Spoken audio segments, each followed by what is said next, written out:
Hello, Masters. Welcome to Shambhala book reading session. Today is session 14 or day 14. మనం third చాప్టర్లో ఉన్నాము. లామా కలాపం అనే చాప్టర్లో ఉన్నాము.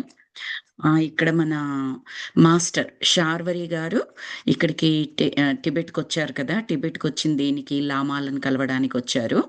ఆయనతో పాటు మనకు అర్థమైంది ఆల్మోస్ట్ మనం లాస్ట్ వీక్ చదువుకున్న దాంట్లో అర్థమైంది ఏంటంటే హోటల్ రూమ్లో భార్గవ గారు కూడా ఉన్నట్టుగా మనకు అర్థమైంది. ఎందుకంటే ఈయనను ఒక ప్లేస్కి రమ్మని చెప్పేసి ఆ లామా పంపించిన ఒక వ్యక్తి వచ్చి మీరు పలానా ప్లేస్కి రావాలి మాస్టర్ అని చెప్పేసి చెప్తారనమాట. అంటేను నేను ఫస్ట్ అంతకుముందు అడిగిన మాస్టర్నేమో మా ఫ్రెండ్ కూడా రావచ్చా అంటే నీకు పిలుపు నీ ఒక్కడికి మాత్రమే, వేరే వాళ్ళకి కాదు అని చెప్పేసి చెప్తారు. కాబట్టి మనం ఈయన ఒక్కరే వచ్చారు అని అనుకున్నాము. ఆ తర్వాత మాట్లాడిన దాంట్లో హోటల్ రూమ్లోకి వచ్చేసారు. హోటల్ రూమ్లోకి వచ్చిన తర్వాత ఈయన అక్కడ టీ తాగుతూ అలా బయట చల్లగాలికి టీ తాగుతూ ఉన్నప్పుడు లామా పంపించిన ఇంకొక వ్యక్తి వచ్చి మీరేనా అని చెప్పేసి అడుగుతారనమాట. అంత ఇంటర్లింక్డ్ కదా, వాళ్ళకంతా అర్థమైపోతుంది. ముందర ఫోటో చూడాలి, ఫేస్ చూడాలి, అప్పుడే ఈయన అని. వాళ్ళకంత అవసరం లేదు, మనకలా అవసరం కొత్త వ్యక్తిని గుర్తుపట్టాలంటే. బికాజ్ వాళ్ళందరూ కూడా సోల్ ద్వారా కనెక్టెడ్. ఈవెన్ మాస్టర్స్ అంటే శంబలా మాస్టర్స్ వాళ్ళని దూతలుగా పంపినా కూడా ఆ ఎనర్జీ వాళ్ళకు ఉంటుంది కాబట్టే వాళ్ళని దూతలుగా యూజ్ చేస్తారు. డైరెక్ట్గా వచ్చి మీరు కదండి రావాల్సింది అనుకుంటూ డైరెక్ట్గా ఈయననే కలవడము, ఈయన రకరకాల ప్రశ్నలు అడగడము, తర్వాత భార్గవ గారు రావచ్చా అని చెప్పేసి అంటేను లేదు మీరు ఒక్కరే అని చెబితే హోటల్ రూమ్లో భార్గవ గారు ఉంటారు కానీ ఆయనకి ఏది చెప్పరనమాట. చెప్పకుండా జస్ట్ ఆ ప్లేస్ ఏదైతే ఉంటుందంటే కొంచెం ఇంట్రెస్టింగ్గా ఉంటుంది. ఈ కొత్త వ్యక్తి లామా దగ్గర నుంచి వచ్చిన దూత మాట్లాడేటప్పుడు ఈయనలో మెల్లగా ఎనర్జీస్లో రైజ్ అనేది మనం చూడొచ్చు. అంతకుముందు ఏంటి, నన్ను ఎందుకు తీసుకొచ్చారు, అసలు ఏంటిది, నేను ఇక్కడ శంబలా వెళ్తే మళ్ళీ బ్రతకనా, ఎవరైనా బతికిన వాళ్ళు ఉన్నారా, ఇలాంటి క్వశ్చన్స్ అన్నీ ఆయనకు ఆలోచనల రూపంలో ఉంటే ఆ మెసెంజర్స్ ఎవరైతే ఉన్నారో వీళ్ళ ఆలోచనలను కూడా రీడ్ చేయగలరు వాళ్ళు. సో ఈయన అనుకునే వాటిని లోపల అనుకున్నా కూడా వాళ్ళు బయటికని మీరు అలా ఆలోచించిన అవసరం లేదు మాస్టర్ అని కూడా చెప్తారనమాట. ఓర్ని నేను ఆలోచన చేస్తే కూడా వీళ్ళకి తెలిసిపోతుంది అని చెప్పేసి నేను అనుకోవడం కూడా మనం చదువుకున్నాము. ఓకే, అది లాస్ట్ వీక్ అక్కడి వరకు ఉంది మనకి. తర్వాత ఒక 2 పారాగ్రాఫ్స్ చదువుతాను నేను లాస్ట్ వీక్‌ది. హ్మ్. ఇంకొకటి కూడా లాస్ట్ వీక్‌లో జరిగింది ఏంటి అంటే, మనము మాస్క్ పెట్టుకొని తిరుగుతూ ఉంటాం. మాస్క్ అంటే ఫిజికల్‌గా మనం యూజ్ చేసే మాస్క్ కాదు.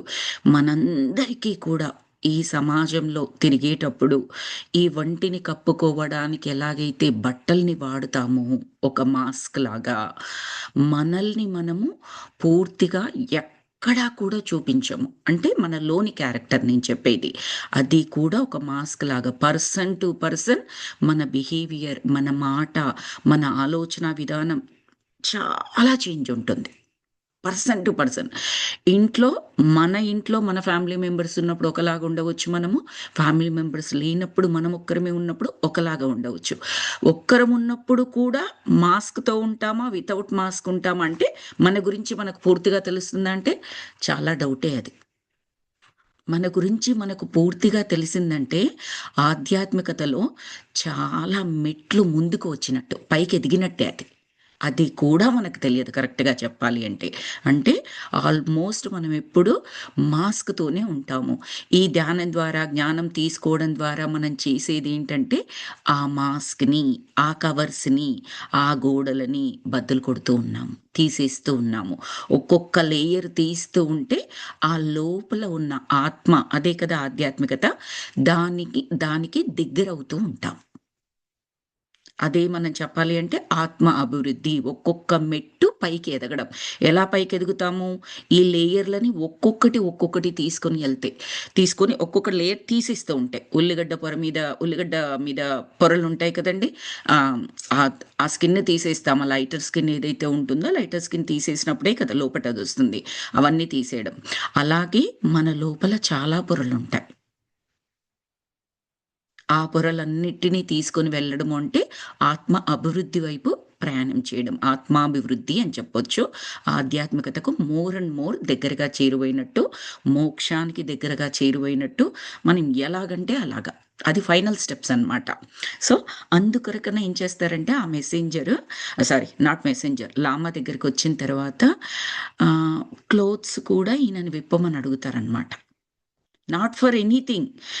నువ్వు ఆ క్లోత్స్ కాదు, నువ్వు ఈ శరీరం కాదు. శరీరం అనుకున్నప్పుడు కదా క్లోత్స్ తీయాలి అంటే బాధ. ఎవరు లేనప్పుడు కూడా ఎవరు తీసి ఉండరు, ఇంట్లో ఒక్కరున్నప్పుడు కూడా. అలాంటిది ఎదురుగా లామా ఉండి తీయమన్నప్పుడు ఈయన కాస్త, అంటే ఇబ్బంది అని చెప్పలేదు అక్కడ, ఒకలాంటి మనకుంటుంది కదా, అది అది ఆ సంస్కారం అనిపించుకోదు కూడా అది ఆ విధంగా ఉండడం అనేది. బట్ లామాలు చెప్పిన విధానం ఏదైతే ఉందో అలా కాదు, మాస్కులు తీయడం గురించి, నిన్ను నువ్వు ఆత్మగా రికగ్నైజ్ చేసుకో అని చెప్పడానికి అది చేస్తారనమాట. సో ఆ పని లామా గారు చెప్పినంత సులభం కాదు. సంస్కారము అభిజాత్యము అడ్డు వచ్చింది. సభ్య సమాజంలో బాహ్య ప్రపంచం కోసం బ్రతికినంత కాలం ఈ దుస్తుల్ని వదిలిపెట్టలేం కదా అని చెప్పేసి అన్నారు. దుస్తులు అంటే ఇక్కడ ఇంకా మన అండర్స్టాండింగ్, ఇక్కడ ఒంటి మీద దుస్తులు వదిలివేయలేము, మనందరికీ తెలుసు సభ్య సమాజంలో తిరిగేంత వరకు. అది ఎలాగో మనలోని లేయర్స్ని కరిగించుకోవడం కూడా అంతే కష్టం. అవన్నీ మనం క్లోత్స్ లాగే అనుకుంటున్నాము. నేను ఇంట్లో ఎలా బిహేవ్ చేస్తున్నానో ఆఫీస్కి వెళ్ళి అలా బిహేవ్ చేయలేను కదా, నేను వేరే రకంగా బిహేవ్ చేయాలి.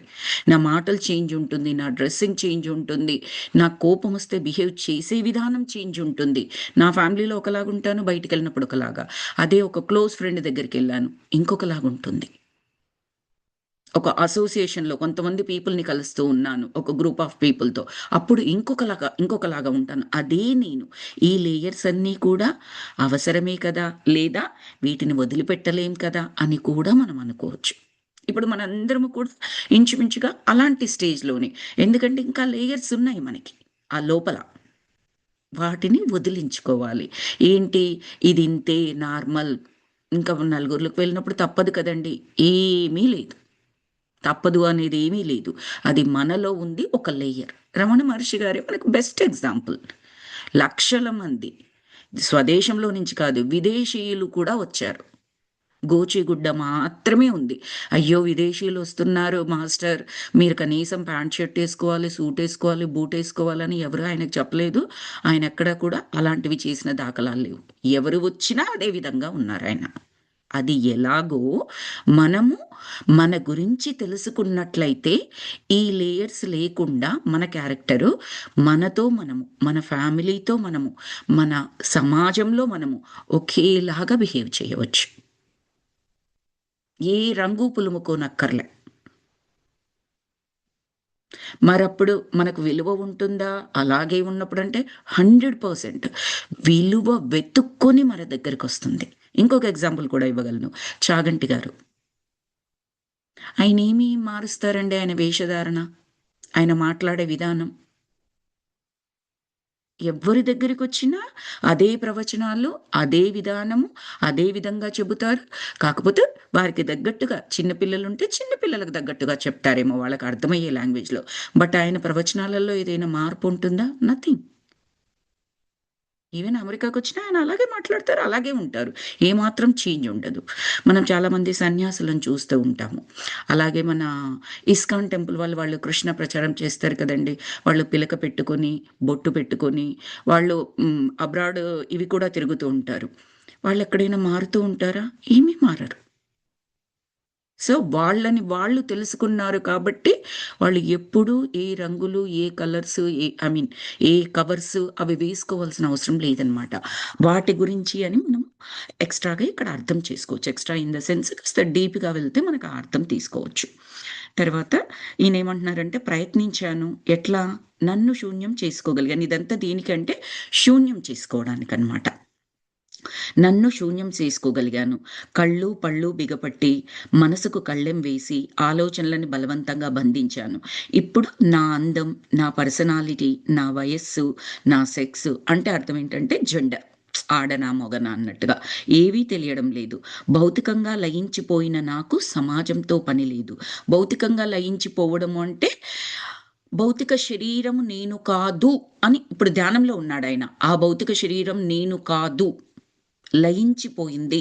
ఇప్పుడు ఒక మనిషి చనిపోయాడనుకోండి, ఆ శరీరం లయించిపోయింది అని చెప్తాము, లయమైపోయింది అని చెప్తాము. ఇప్పుడు ఈయన ధ్యానంలో కూర్చున్నారు, శరీరం ఏం నశించిపోలేదు ఆయనకి. కానీ ఆ భౌతిక శరీరం నేను కాదు అనుకున్నాడు కాబట్టి భౌతికంగా లయించిపోయాను. కాబట్టి నాకు ఈ సమాజంతో పని లేదు. పని లేదు అంటే అక్కడ మళ్ళీ నాకు అసలు సంబంధం లేదు అలా అని కాదక్కడ. ఎక్కడికి వెళ్ళినా నేను ఎలా ఉండాలో అలాగే ఉంటాను. ఆ నేను అన్న విధానం మారదు. అది మీనింగ్ అక్కడ పని లేదు అంటే. సమాజానికి నాతో పని లేదు. అసలు నేను మనిషిని అనే భావం పోయింది. పాము కుబుసం విడిచింది. నా భౌతిక ఆచ్ఛాదన తొలగిపోయింది. ఇప్పుడు నేను మనిషిని కాను, ఋషిని. లామా అన్నారు. అందుకే వాళ్ళు యోగులు, మహర్షులు హిమాలయాల్లో వీటిల్లో అక్కడ ఆ ఎత్తైన పర్వతాల మీద తపస్సు చేసుకునేటప్పుడు మనం అసలు ఫుల్ క్లోతింగ్ లేనిది లేయర్స్ లేయర్స్ లేయర్స్ క్లోతింగ్ కావాలి. దట్టమైన జాకెట్స్, స్వెటర్స్ కావాలి మనకి. బూట్లు పెద్ద పెద్ద వేసుకుంటాము. అయినప్పటికీ చలి తట్టుకోలేము. వాళ్ళ ఒంటి మీద ఏముంటుందండి? 1 మీటర్ గుడ్డ కూడా ఉండదు వాళ్ళకి కరెక్ట్‌గా చెప్పాలి అంటే. హాయిగా తపస్సు చేస్తూ ఉంటారు వాళ్ళు. ఎక్కడ వణికినట్టు కూడా మనకు కనిపించదు. కనీసం వాళ్ళ శరీరం మీద కండ కూడా ఉండదు వాళ్ళకి చలి కాకుండా కాపాడడానికి. ఎలా ఉంటారు? ఎంత స్కిన్నీగా ఉంటారు వాళ్ళు.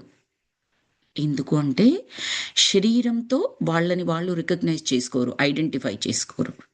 ఆ శరీరానికి చలి ఉంది, ఎండ ఉంది, వర్షం ఉంది, డజంట్ మ్యాటర్ టు దెమ్. వాళ్ళు ధ్యానంలో కూర్చున్నారు అంటే కంప్లీట్ ఆ శరీరం భౌతికంగా లయమైపోయినట్లుగా లెక్క వాళ్ళకి. అందుకే ఈ తిండి తిప్పలు అవసరం ఉండదు వాళ్ళకి. ఇప్పుడు లామా ఏమన్నారంటే, స్వామి ఇప్పుడు నీవు దిగంబరివి. అంటే వస్త్రాలు లేకుండా ఉన్నావు. నగ్నంగా ఉన్నావు. నీ అసలు రూపం ఇది. మానసికంగా, ఆధ్యాత్మికంగా శూన్యం కావాలి. 2 చెప్పారు. మానసికంగా, ఆధ్యాత్మికంగా. ఏమీ మిగలకుండా పోవాలి.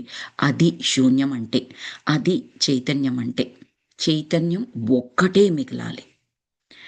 దాని పేరే నేను. మనం ఇంతసేపటి నుంచి మాట్లాడుకుంటున్న నేను నేను ఏది అంటే అది. ఆ చైతన్యం పేరే నేను. ఆ శూన్యం పేరే నేను. అదే అసలైన అహం. అహం అంటే నేను అన్నమాట. ఆత్మ, అహమాత్మ. మీరు ఆత్మ అంటారు, అహమాత్మ అని కూడా అంటారనమాట. అంటే ఆత్మను నేను అని చెప్పడం, లేదా నేను ఆత్మ అని చెప్పడం. మేము కేవల చైతన్యంగా భావిస్తాము. అగ్నిగుండంలో నీవు ఒక సమిధవు. నీకు వ్యక్తిత్వం లేదు. కాలిన కట్టెపుల్లకు, సమిధకు ప్రత్యేక మనుగడ ఉండదు. అగ్నిలో మీరు ఏది వేసినప్పటికీ దానికంటూ ప్రత్యేకమైన ఉనికి ఉండదండి. అగ్నిగా మారిపోతుందది. సో, అలాగే కాలిన కట్టెపుల్లకు, సమిధకు ప్రత్యేక మనుగడ ఉండదంటే ఇంక ప్రత్యేకంగా గుర్తింపే ఉండదు. ఇంకొక ఎగ్జాంపుల్ కూడా చెప్పుకోవచ్చు. సముద్రం ఉంది. మీరు ఒక బకెట్‌లోనో, బిందెలోనో వాటర్ తీసుకుపోయారు. మీ ఇంటి దగ్గర నుంచి ఒక వాటర్ తీసుకెళ్లారు మీ ట్యాప్‌లో పట్టుకొని. తీసుకెళ్ళి సముద్రంలో పోశారు. మీరేమైనా మీ వాటర్‌ని సెపరేట్‌గా రికగ్నైజ్ చేయగలరా? ఇది నా వాటర్, నేను పోసిన వాటర్ డిఫరెంట్‌గా ఉంది. సముద్రంలో పోసిన తర్వాత కూడా ఇది నా వాటర్ అని మీరు గుర్తుపట్టగలరా? నో. అంతవరకెందుకు? ఒక పెద్ద నది. ఆ నది ఎక్కడెక్కడో ప్రవహించి చివరికి వచ్చి దాని గమ్యమైన సముద్రంలో కలిసిపోయింది. మీరేమైనా గుర్తుపట్టగలరా? అందులో కలిసిన తర్వాత అది సముద్రమే అవుతుంది కానీ నదిగా మీరు చెప్పరు. ఓకే, ఇంతవరకు వాటర్ ఈ నదిది, ఇంతవరకు వాటర్ ఈ నదిది అని మనం చెప్పగలమా? చెప్పము. చెప్పలేము. కలిసిపోయింది. ఎందుకంటే నది అనుకునేది ఒక అంశాత్మ అనుకుంటే సముద్రం అనేది పూర్ణాత్మ. ఇంకక్కడ కలిసిపోయిన తర్వాత ప్రత్యేక మనుగడ అంటూ ఏది ఉండదు. అలాగని మనం బాధపడిపోవాలా? అరే! ఇంతవరకు నన్ను ఈ నది పేరుతో పెట్టి పిలిచేవాళ్ళు, ఇందులో కలిసిపోయిన తర్వాత ఈ సముద్రుడి పేరే పిలుస్తున్నారు అని బాధపడాలా మనము? అస్సలు లేదు. ఎందుకు? అది గమ్యస్థానం. మనమందరము చేరుకోవలసినది. కాబట్టి నా మనుగడ పోయింది, నా అస్తిత్వం పోయింది, నాకంటూ ఒకప్పుడు ఒక పేరు ఉండేదే, ఇందులో కలిసిపోయిన తర్వాత నాకు పేరు లేదే. నో. అది అంతిమ స్థానం. ఆత్మ ఎప్పుడైతే అంశాత్మగా జన్మ తీసుకుంటుందో అది నిరంతరం ప్రయత్నించేది ఏంటంటే పూర్ణాత్మలో కలిసిపోవడం లేదా పూర్ణాత్మగా మారిపోవడం. 2 ఒకటే మీనింగ్. కాబట్టి అస్తిత్వం పోతుంది అని బాధపడనవసరం లేదు. ఇది ఇంకొక విధంగా మనం చెప్పుకుందాము.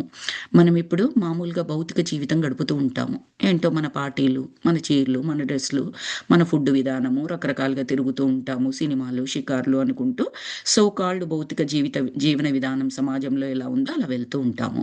చాలా మందికి భయపెట్టేది ఏంటంటే ఈ ఆధ్యాత్మికత లేదా స్పిరిచువాలిటీ లేదా ధ్యానము, జ్ఞానము ఇలా లేకపోతే భక్తి మార్గమైనా సరే. మీరు ఏ మార్గం తీసుకున్నా పర్వాలేదు. ధ్యాన మార్గం, జ్ఞాన మార్గం, భక్తి మార్గం, యోగ మార్గం. అమ్మో! నేను అందులో తీసుకుంటే ఇవన్నీ వదిలిపెట్టేసేయాలి. ఇంకా నా అస్తిత్వం మొత్తం మారిపోతూ ఉంటుంది. ఇప్పుడు ఇంత అందంగా రెడీ అవుతున్నాను. జనాలందరూ నన్ను చూస్తే చాలా అందంగా ఉన్నావంటారు. నా బట్టలు చాలా బాగున్నాయంటారు. నా జ్యువెలరీ బాగున్నాయంటారు. రకరకాల ప్లేసులు తిరుగుతున్నాను. రకరకాల ఫుడ్స్ అన్నీ టేస్ట్ చేస్తున్నాను. మళ్ళీ అందులోకెళ్తే కంప్లీట్‌గా వాళ్ళెవరో చెబితే చేంజ్ అవ్వడం కాదు. మన ఇన్నర్‌లో నుంచి చేంజ్ వచ్చేస్తుంది. ఎవ్వరు కూడా ఏమి బలవంత పెట్టరు, పెట్టలేరు. పెట్టినా ఆ విధంగా వర్కౌట్ అవ్వదనమాట మనలో మార్పనేది. బికాస్ అది లోపలి నుండి జరగాల్సింది. ఇంకెవరికీ హక్కు లేదక్కడ. సో, అప్పుడు మనం ఏమనుకుంటాము, అమ్మో! ఇందులోకొస్తే ఇవన్నీ మారిపోతాయి. కాబట్టి ఎందుకులే మనకక్కర్లేదు. చూసుకుందాం ఒక 60, 70 ఏళ్ళొచ్చినప్పుడు. అంతదాకా ఇదే. ఎందుకంటే 60, 70 ఏళ్ళొచ్చిన తర్వాత ఈ ఎంజాయ్‌మెంట్స్ జనరల్‌గా తగ్గిపోతాయి లేదా ఉండదు వయసు రీత్యా. అని చాలా మందిని పోస్ట్‌పోన్ చేసుకోవడం కానీ, వద్దు అనుకోవడం కానీ చేస్తారు. అస్తిత్వానికి దెబ్బ తగులుతుంది అని బాధ అక్కడ. అస్తిత్వము అంటే అలా కూడా మనకు అనుకోవచ్చు. కానీ ఈ పర్స్పెక్టివ్‌లో ఆలోచించినప్పుడు అంతిమ స్థానానికి దగ్గరవుతున్నాము. అంతిమ స్థానానికి ఒక్కొక్క అడుగు ముందు పడుతోంది అని అనుకున్నప్పుడు అది మనల్ని ఇబ్బంది పెట్టదు కదండీ. మోర్ అండ్ మోర్ మోటివేట్ చేస్తుంది. సో, అందుకే మన లామ గారు శార్వరి మాస్టర్‌ని ఒక అంటే ఒక మనకర్థం కావడానికి, మన ఆడియన్స్ కూడా అర్థం కావడానికి అన్నట్టుగా మన శార్వరి గారు రాసారు. తనకేదైతే జరిగిందో, ఆ మనసు శూన్యం చేసుకోవడము, ఈ వస్త్రాలనేవి శరీరాన్ని కప్పడము, కానీ ఆ శరీరం నేను కాదు అని తెలియచెప్పడం గురించే రకరకాల మీనింగ్స్ మనం అర్థం చేసుకోవడం గురించి ఈ పారాగ్రాఫ్స్ ఇంత క్లియర్‌గా రాసారండి. సమిధకు ప్రత్యేక మనుగడ ఉండదు. అగ్నిలో కాలి తన తత్వాన్ని వదలి బూడిద కావాలి. అది యోగ రహస్యం. యోగము అంటే కలయిక. అంశాత్మ, పూర్ణాత్మలో కలియడాన్ని యోగము అంటాము. అగ్నిలో మీరు ఏది వేసినా అది బూడిదగా మారడాన్ని యోగము అంటున్నాము. ఎందుకంటే అందులో ఉన్నదంతా కూడా బూడిదే. నువ్వు అగ్నిలో వేయకముందు ఏదైనా కావచ్చు. అగ్నిలో వేసిన తర్వాత అది బూడిదగా మారిపోతుంది. ఈవెన్ పాము అయినా సరే, విషపు పురుగైనా సరే, ఒక మనిషి అయినా సరే. ధ్యానంలో జరిగే పని అది. మనము ఆధ్యాత్మికంగా భూపరిధులు దాటి ఎప్పుడో పైకి వచ్చిన వాళ్ళం. చూడు నీ చుట్టూ వినీల గగనంలో మినుకు మినుకుమనే ఆ నక్షత్రాలని ఒక్కసారి గమనించు అని చెప్పారు. లామా మాటలు మాత్రం నా మనసుకు వినిపిస్తున్నాయి. చెవులు పని చేయడం లేదు. క్లియర్‌గా చెప్పారిక్కడ. మనసుకు వినిపిస్తున్నాయి. చెవులనేది మనం చెవులకు పెట్టుకునే ఏవైతే వస్తువులుంటాయో వాటిని ఆభరణాలు అంటాం కదండీ! రైట్? ఆభరణాలే మన చెవులు కాదు కదా! ఆభరణాలు తీసేసినప్పుడు మనకు వినపడుతుంది కదా! దేని ద్వారా వినపడుతుంది? చెవుల ద్వారా వినపడుతుంది. ఆ చెవులు ఏంటి? మీరు ఆధ్యాత్మికంగా ముందుకు వెళ్లి ఆలోచిస్తే మన మనకు కనిపించే, బయటికి కనిపించే ఆ చెవులేవైతే ఉన్నాయో అది ఉట్టి తోలు మాత్రమే. లోపల ఉండే ఆ శివం ఏదైతే ఉందో, శివం నేను చెప్పేది, శివం అంటే పరమాత్మ, ఆత్మ. అది ఏదైతే ఉందో దానివల్ల ఈ చెవులు పనిచేస్తున్నాయి. ఆ శివం అనేది ఈ శరీరం నుంచి బయటికి వెళితే ఈ చెవులనేవి కేవలం అవొక స్కిన్ అంతే. 1 సెకండ్ అండి.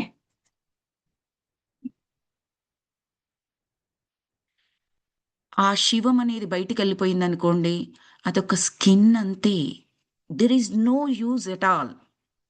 చనిపోయిన మనిషికి వినపడుతుందా? చెవులున్నాయే, చెవులెక్కడికి పోలేదాయనకి. చేతులున్నాయి, కదులుతున్నాయా? కాళ్ళున్నాయి, నడుస్తున్నాయా? కళ్ళు తెరుచుకొనున్నా ఏమైనా కనపడుతుందా? కళ్ళు మూసుకోవడం కూడా తెలియదు. కళ్ళు తెరుచుకొని అలాగే చనిపోయారనుకోండి, పక్క మనిషి వచ్చి కళ్ళు మూస్తాడు తప్పిస్తే తను మూసుకోగలడా? మరి ఇప్పటి వరకు జీవితాంతం చూస్తుంది అదే కళ్ళతో కదా!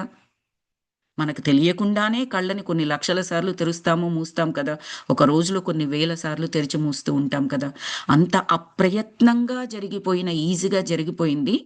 ఒక్కసారిగా ఏదో చనిపోవడము అనేది సంభవిస్తే దేనికి ఒక్కదానికి కదలిక లేదే. అంటే వాటిలో లేదు కదలిక.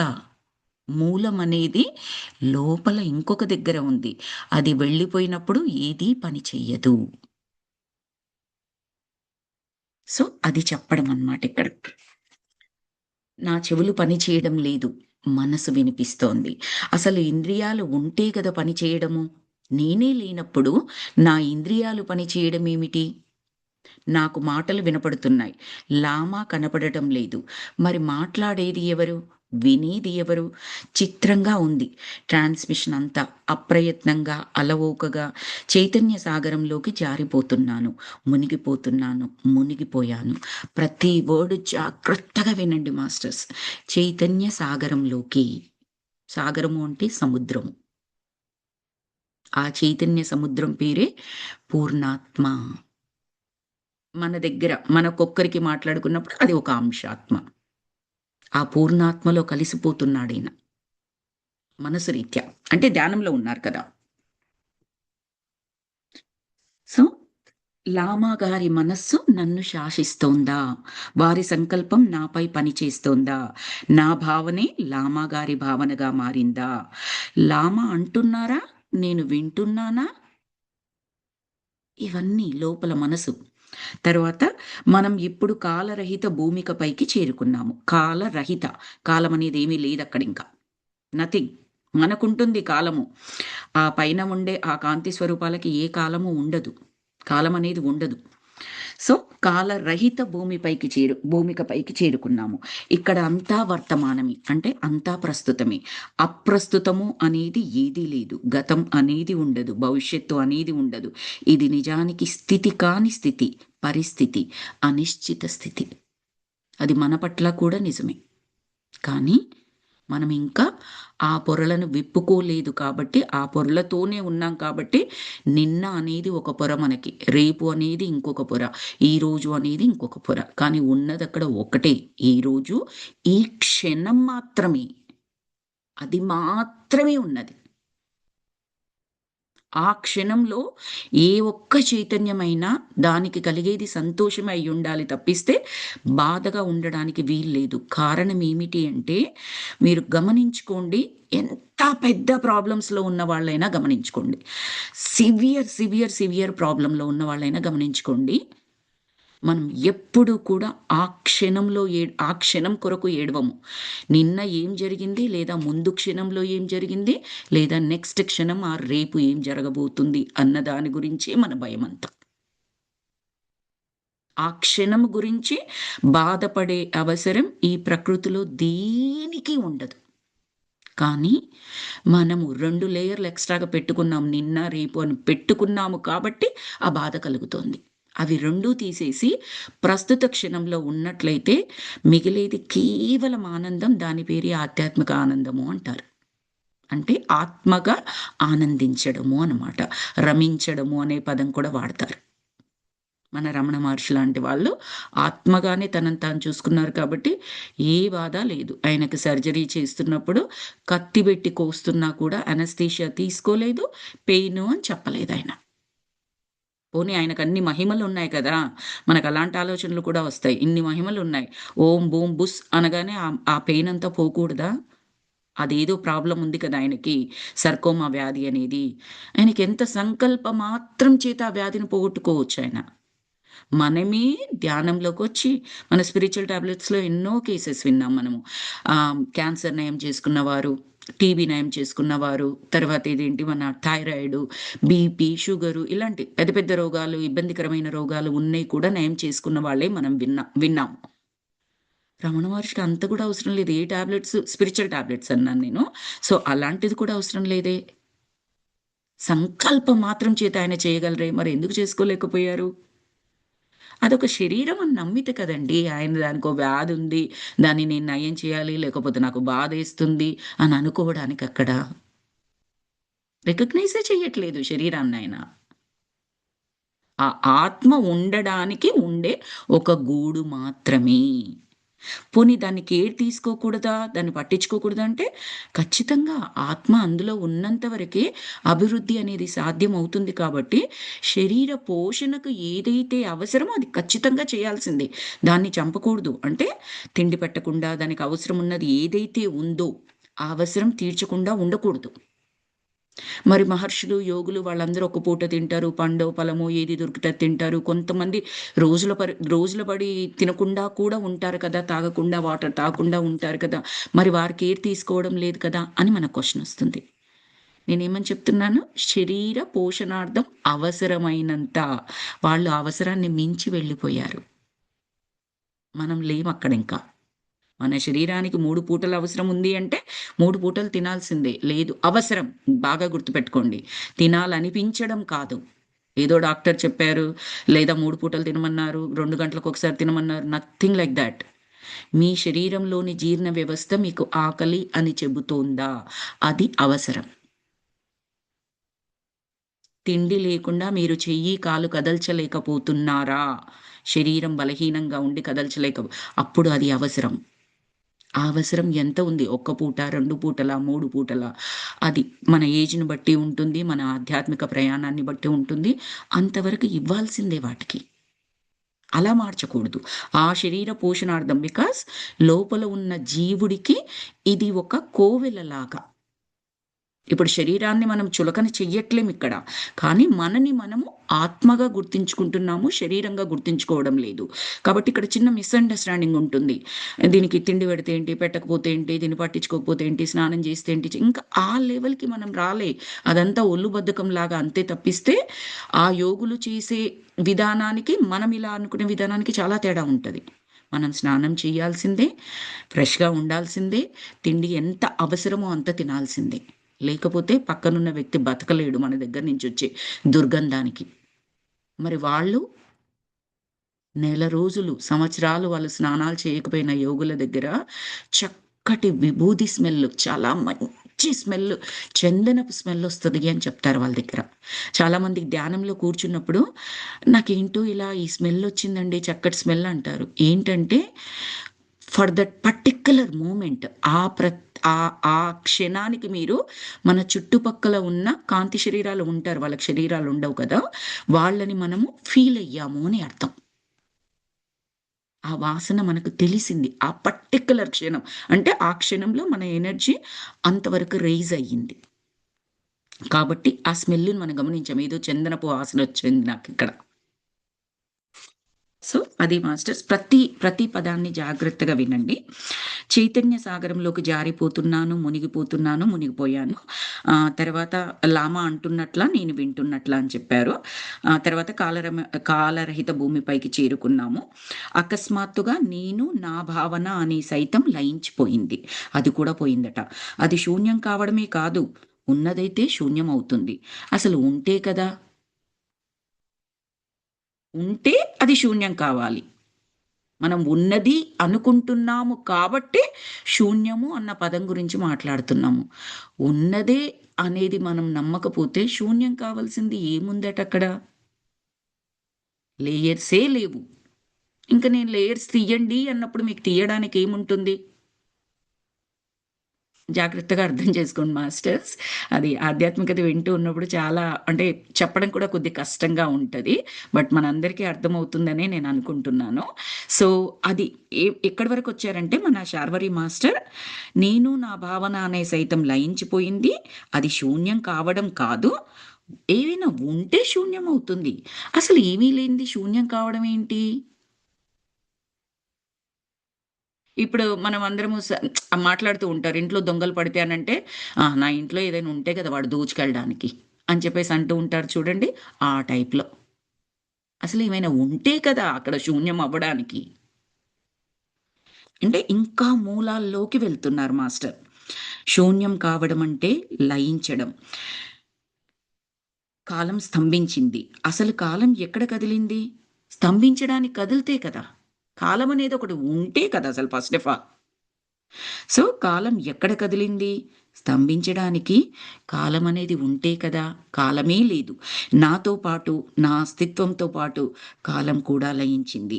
ఇక్కడ నిన్న లేదు, రేపు లేదు. నిజానికి ప్రస్తుతం అన్నది కూడా కనిపించడం లేదు. ఆ ప్రస్తుతానికి కూడా లేదనమాట. Yes. She is beyond mind. Yes. ఆ మైండ్ అనేది కూడా లేదు. అది కూడా ఉండదు. అంటే ఒక్కొక్క స్టెప్ ఫస్ట్ చెవులు వినిపించడం లేదు, మనసు ద్వారా వింటున్నాను అన్నారు. అంటే మనసు అనేది ఒకటి ఉంది అన్నట్టుగా చెప్పారు ఆ వాక్యంలో. యాక్చువల్‌గా ఆ మనసు కూడా ఉండదు. అది ఇంకొక లేయర్. ఆ మనసు కూడా పోయింది అంటే వినేది, చెప్పేది, మాట్లాడేది అసలేది ఉండదు. ఏది నథింగ్. ఇప్పుడు ఆకాశం మనకు చూస్తుంటే బ్లూ కలర్‌లో, పర్పుల్ కలర్‌లో అనుకుంటూ ఏవో రంగురంగులుగా కనిపిస్తూ ఉంటది. వైట్ కలర్, గ్రే కలర్ అని. శూన్యం అది. ఆకాశం అనేదేమీ లేదు. శూన్యం అది. రైట్? అలాగే. సో, అనంతమైన విశ్వంలో అనంతమైన శూన్యం. ఆ అనంతంలో నేను లీనమయ్యున్నాను. లామా అంటున్నాడు, సజెషన్ ఇస్తున్నాడు. ఇప్పుడు కాలం లేని అంటే కాలరహిత స్థితి నుండి కాలముతో ముడిపడిన భూమికి దిగి వస్తున్నాము. దిగి వస్తున్నాము. అంటే అర్థమేంటి? ఇప్పటి వరకు పైకి వెళ్లారు. ఎదిగారు. అభివృద్ధి. ఎదగడం. మెట్లెక్కడం. ఆ కాలరహిత స్థితికి చేరుకోవడానికి. సో, ఎక్కడము అన్న పదమైనా వాడొచ్చు అభివృద్ధికి, ఆధ్యాత్మికత అభివృద్ధికి, లేదా లోలోనికి వెళ్ళడము అన్న పదం కూడా కరెక్టే మాస్టర్స్. ఎందుకంటే బయటి దానితో మనల్ని మనము ఐడెంటిఫై చేసుకుంటాము.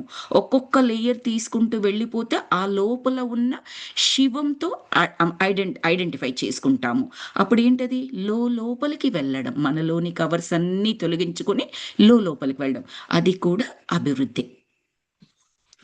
సో, నెమ్మదిగా చైతన్యంతో దిగి నీ ముఖం నీవు తగిలించుకో అని చెప్తున్నారు లామ. మనం ధ్యానంలో నుంచి బయటికెలా వస్తాము? నెమ్మదిగా ప్రయత్నించండి మాస్టర్స్. ఎక్కడో ఎనర్జీస్‌లో ఉంటారు. ఎస్పెషల్లీ పౌర్ణమి అప్పుడు. మెల్లగా, నెమ్మదిగా, నెమ్మదిగా అని చెప్పుకుంటూ ఉంటాం చూడండి. అలా ధ్యానంలో నుంచి బయటికి తీసుకొస్తున్నారు లామగారు. నెమ్మదిగా చైతన్యంతో దిగి నీ ముఖం నీవు తగిలించుకో. నీ సద్గుణాలు, నీ దుర్గుణాలు, నీ దొంగ బుద్ధులు మొహానికి అతికించుకో. ఇది నీ స్వస్థితి. ఇది నీ సహజ లక్షణం. నీవు ప్రపంచం దృష్టిలో మహాజ్ఞానివి. నీవు అసలు జ్ఞానం పొంది బుద్ధత్వం పొందే వరకు అలాగే వస్తూ పోతూ ఉండు. ఈ మెట్లు రోజు ఎక్కుతూ దిగుతూ ఉండాలి. మెట్లనేవే లేవు. మళ్ళీ ఎక్కడం దిగడం ఏంటిక్కడ? ఎందుకంటే మళ్ళీ బ్యాకొచ్చేసారు మాస్టర్ శార్వరి గారు. అనంత శూన్యంగా తనను తాను ఐడెంటిఫై చేసుకున్న లామ మన శార్వరి గారిని లామ గారు ధ్యానం నుండి బయటికి తీసుకొస్తున్నారు. బయటికి తీసుకొచ్చినప్పుడు మళ్ళీ ఏమవుతాము? మనమైనా అంతే. క్లాస్ అయిపోయి బయటికి రాగానే క్లాస్‌లో ఉన్నంత సేపు చక్కటి ఎనర్జీస్‌తో ఉంటాము. పిల్లలో, హస్బెండో ఏదో ఒకటి అనగానే టక్కున మన వాయిస్ రైజ్ అయిపోతది. వచ్చేస్తుంది. మన ముఖస్థితి మనకొచ్చేస్తుంది. రైట్? సో, అలా కాకుండా ఉండాలి కరెక్ట్‌గా చెప్పాలి అంటే. ఓకే. తర్వాత కొంచెం సేపు నిశ్శబ్దం. ఆశ్చర్యంలోంచి కళ్ళు విప్పాను. అడిగాను. ఏమని అడిగారు? "లామాజీ నిర్వాణం అంటారు. అది ఇదేనా?" అని అడిగారు. నిర్వాణము అన్న పదం వినే ఉంటారు మాస్టర్స్. పత్రిజీ గారు చాలా సార్లు చెప్తారు. సంసారంలో ఉంటూనే నిర్వాణాన్ని పొందగలగాలి. అంటే సమాజంలో సంసారం అంటే సమాజంలో ఉంటూ సంసారం చేస్తూనే మనము అంటే భార్యాభర్తలు, పిల్లలు, బంధువులు అన్నీ ఉంటూనే నిర్వాణ స్థితికి ఎదగగలగాలి. వాటర్, లోటస్ రిలేషన్‌షిప్ ఎలా ఉంటుందో, లోటస్ ఎప్పుడూ కూడా నీటిలోనే ఉంటుంది కానీ దానికి నీరు అంటదు. ఎలాగో ఈ సంసారంలోనే ఉంటూనే సంసార బంధాలు బంధనాలుగా కాకుండా సాగించినట్లయితే ఆ ప్రయాణము నిర్వాణ స్థితికి చేరుకుంటారు. కాదు శర్మాజీ, ఇది మహాశూన్య అనుభవం. మహా నిశ్శబ్దాన్ని వినడం. శబ్దాన్ని వినగలం. నిశ్శబ్దాన్ని వినడం ఏంటి? సో, అది. అంటే చెప్పాను కదా! అర్థం చేసుకోవడం కష్టంగా ఉంటది. ఆ పదాలు ప్రతి పదం వివరించుకోవాలి. మహా నిశ్శబ్దాన్ని వినడం. ఇది నిశ్శబ్ద ప్రతిధ్వని. శబ్దమే లేదు. శబ్దం ఉంటే ప్రతిధ్వని వస్తది. అసలు శబ్దమే లేదంటే ఇది నిశ్శబ్ద ప్రతిధ్వని. నిశ్శబ్దంలో కూడా ధ్వని ఉంటుంది. ఆ ధ్వని ఎకోగా మారుతుంది. ప్రతిధ్వని అంటే ఎకోనే కదా! సో, మనం అనుకుంటాము ఈ భూగోళమంతా మన స్వంతమని. మన కోసమే సృష్టించబడిందని. ఎవరు దీనిని సొంతం చేసుకున్నారు? ఎవరు అనుభవించారు? ఎవరు అనుభోగించారు? కనుక అంతా తాత్కాలికమే. అంతా అశాశ్వతమే. ఇదంతా కూడా మిథ్య. ఇదే మిథ్యావాదం. మనది మాధ్యమికవాదం. లేనిది ఉన్నట్లు భావిస్తూ బ్రతకడం. ఉన్నదాన్ని లేదని దబాయించడం. అవునా? ఈ దబాయింపు మాకంటే మీకే ఎక్కువ తెలుసు. ప్రపంచంలో బ్రతుకుతున్న వారు మీరు. ప్రపంచం చాటున జీవిస్తున్న వాళ్ళం మేము. ఇది మనందరికీ ఒక చిన్న సైజు, ఒక చెంప దెబ్బలాగా చిన్న సైజు. ఒక మేలుకొల్పు అనుకోండి ఆ దెబ్బ ద్వారా. సో, మన శార్వరి మాస్టర్‌నే కాదు, మనందరికి కూడా ఆ వాక్యాలు వర్తిస్తాయన్నమాట. అలా ఉంటున్నాం కాబట్టి. నేను అడిగాను. శార్వరి గారు అడిగారు. "మీరు చేస్తున్న మహాయజ్ఞంలో నేను ఒక సమిధను కావచ్చునా లామాజీ?" ఏమడిగారు? ఇప్పటివరకేంటి? నేను శంబలా వెళ్తే చచ్చిపోతానేమో, శంబలా వెళ్ళిన వాళ్ళు బతికున్నారా? ఎవరు రాలేదు. ఎంతసేపు అదే గొడవ. నన్నెందుకు పిలిచారు? నేనంతనా? అదా? ఇదా? నువ్వెవరు? ఇక్కడి నుంచి పారిపోతే బావుండు. ఇదే గొడవ ఉండింది కదా! ఆ స్టేజ్ నుంచి శార్వరి గారు అడిగిన క్వెషన్ సమిధను కావచ్చునా? అంటే ఏంటి? లయమైపోవడం. నాకు నేను వద్దు. ఆ శూన్యంగా మారిపోవాలి అనుకుంటున్నాను. ఆ స్థితికి తీసుకొచ్చారు లామగారు. వారి యొక్క ఎనర్జీసు. సో, ఇది యజ్ఞం కాదు స్వామి, యాగము కాదు. కేవలం యోగం. కేవలం పరిణామ క్రియ. ఇది ధ్యాన విజ్ఞానం, ధ్యాన విశేషం. ఇది అనుభూతి పర్వం. నీకు బోధిచిత్తుడు కావాలని ఉందా? లేక వారు చేస్తున్న పనులు తెలుసుకోవాలని ఉందా? ఇక్కడి కష్టాలు తెలిస్తే పారిపోతావు. నిమిషం కూడా నిలబడలేవు. నీ మనసు మారడం ఖాయం. వ్యక్తిత్వం వదులుకొని మీరు ఇక్కడ బ్రతకలేరు. ఇక్కడ ఎవ్వరికీ ఐడెంటిటీ ఉండదు. ఎగ్జాక్ట్‌లీ. ఎవరు గొప్పగా ఆశించరు. ఎవరికీ పేరు మీద మోజు ఉండదు. నిరంతర తపనే తపస్సు. అన్వేషణే ధ్యానం. ఇది అనంత యాత్ర. లామా చాప మీద నుండి లేచి పక్క గదిలో ఉన్న ఒక కుర్ర లామాని పిలిచాడు. చూడండి, మీరు గమనించినట్లయితే లామా లామా అంటున్నారు తప్పిస్తే పేర్లెక్కడా లేదిక్కడ. ఆ మెసెంజర్‌గా వచ్చిన ఆ జాక్విల్ అతని పేరు చెప్పారు కానీ, ఈ లామాల దగ్గరికొచ్చేటప్పటికి వీళ్ళెవ్వరికీ ఐడెంటిటీ లేదు అని చెప్పారు కదా! నేనుగా వాళ్ళు గుర్తించుకోవడము అనేది ఏమీ ఉండదు. నేను అంటే నా పేరు శ్రీప్రియ అని చెప్పినట్లుగా అలా ఏమీ ఉండదు కాబట్టి కుర్రలామ అని. ఈయనొక లామ, ఇంకొక కుర్రలామ అని పిలిచారట. పావురాళ్ల గూళ్ళలా ఉన్న సొరుగుల్లోంచి పుస్తకాలు కొన్ని బయటికి లాగి అన్నాడు, "మా కుర్ర కుంకలు ఈ పుస్తకాలు ముట్టుకోరు. భయం వారికి" అని చెప్పాడు. అక్కడ ఒక నేల మాలిగ ఉన్నది. బీరువా తొలగించగా నేల మాలిగలోకి ప్రవేశం కనిపించింది. లామా ఒక కాగడా వెలిగించి నన్ను తనతో రమ్మని పిలిచాడు. ఆయన వెంటపడి మెట్లు దిగాను. నేల మాలిగ అంటే సినిమాల్లో చూపిస్తారు చూడండి. పైనుంచి ఒకటి ఆ స్లైడ్, ఆ పలక అనేది పక్కకు జరపగానే లోపలికి దిగడానికి ఉంటుంది. ఎస్పెషల్లీ ఓల్డ్ మూవీస్‌లో ఇంకా ఎక్కువగా ఉంటుంది. సొరంగంలాగా కనిపించినట్లుగా. లేదా అది మన హ్మ్. ఇక్కడుంటాయి చూడండి మన అండర్ గ్రౌండ్ లాగా ఉండేటట్లుగా. సో, అలా ఆ మెట్లలోకి ఆ సొరంగం కాదిక్కడ. సొరంగంలో ఏమని చెప్తున్నారంటే నీలమాళిగ అని చెప్తున్నారు. ఆ కాగడా వెలిగించి దానితో లోపటికి తీసుకువెళ్ళిపోయారట. మెట్లు దిగుతూ ఉన్నారు. లోపల ఒక పెద్ద గుహాలయం. సహజంగా కొండరాళ్లతో ఏర్పడిన గోడలు, ఏ కాలం నాటిదో ఆలయం. ఆకాశం చిల్లులు పడ్డట్లు ఎక్కడి నుండో వెలుగు జారి పడుతోంది. కొండరాళ్ళు పగుళ్ళిచ్చి వెలుగుల్ని స్రవిస్తున్నాయి. లోపల పొడిగా వెచ్చగా ఉన్నది. పైనుండి నీరు, కొండల్లోంచి ఊట బొట్లు బొట్లుగా పడుతోంది. ఆ నీరు ఒక చోట తటాకంగా తయారైంది. తటాకము అంటే చెరువు. అందులోని నీరు బయటకు పోయే ఏర్పాటు ఉందేమో. నీటి మట్టం మాత్రం పెరగదు, తగ్గదు. ఎప్పుడూ నిండుగా అద్దంలా అలాగే ఉంటుంది. బొట్లు బొట్లుగా వాటర్ ప్రవహిస్తూనే ఉంది. అట్లాంటప్పుడు ఏమవ్వాలి? నీరు పెరగాలి. కొంత సమయానికైనా సరే, కొన్ని రోజులకో, కొన్ని సంవత్సరాలకో. కానీ నీరు పెరగదు. అలాగని నీరు తగ్గదు. నీరు తగ్గడం ఎందుకు తగ్గాలి? వాతావరణంలో వేడి ఉన్నప్పుడు నీరు ఆవిరైపోతుంది కదండీ! ఆటోమేటిక్‌గా ఈవెన్ సముద్రాలలోనైనా మట్టం తగ్గుతుంది. మనకు తెలియకపోవచ్చు. బట్ తగ్గుతుంది కదా! ఇక్కడ అలాంటిది కూడా ఉండదు. ఎందుకంటే వాతావరణం అనేది ఏమీ లేదిక్కడ. కాలం అనేది లేదు అని చెప్పారు కదా! సో, నీరు తగ్గదు, పెరగదు. అద్దంలాగా అలాగే ఉంటుంది. ఉత్తర దిశన పెద్ద గవాక్షం ఉన్నది. లామ అగరవత్తులు వెలిగించాడు. దీపాలు వెలిగించారు. కుర్రలామాలు. దీపకాంతిలో విగ్రహం దగదగ మెరుస్తోంది. చాలా అందంగా ఉంది. ప్రసన్నంగా కూడా ఉంది. అది తారాదేవి విగ్రహం. అది శుక్రగ్రహానికి ప్రతినిధి. తారాదేవి విగ్రహం చెవులకు పెద్ద రింగులు ఉన్నాయి. పాదాలు విశ్వనర్తనం చేస్తున్నాయి. టిబెట్, నేపాల్ దేశాలలో తారాదేవి ప్రధాన ఆరాధ్య దేవత. ఇంతకుముందు కూడా మనకు చెప్పారు. అక్కడ తారాదేవి ప్రధాన ఆరాధ్య దేవత. టిబెట్‌లో ఆమె పేరు కువన్ ఇన్. మనకు తెలిసిన పేరేమో తారాదేవత. మనకు అర్థమయ్యే పేరు. అక్కడ వాళ్ళు పిలుచుకునే పేరు కువన్ ఇన్. అంటే తారాదేవత. అంటే ఆమె ప్రేమ రూపిణి అని అర్థం. కరుణకు ప్రతీక కువన్ ఇన్. అమ్మ కుడి చెయ్యి కారుణ్యానికి గుర్తు.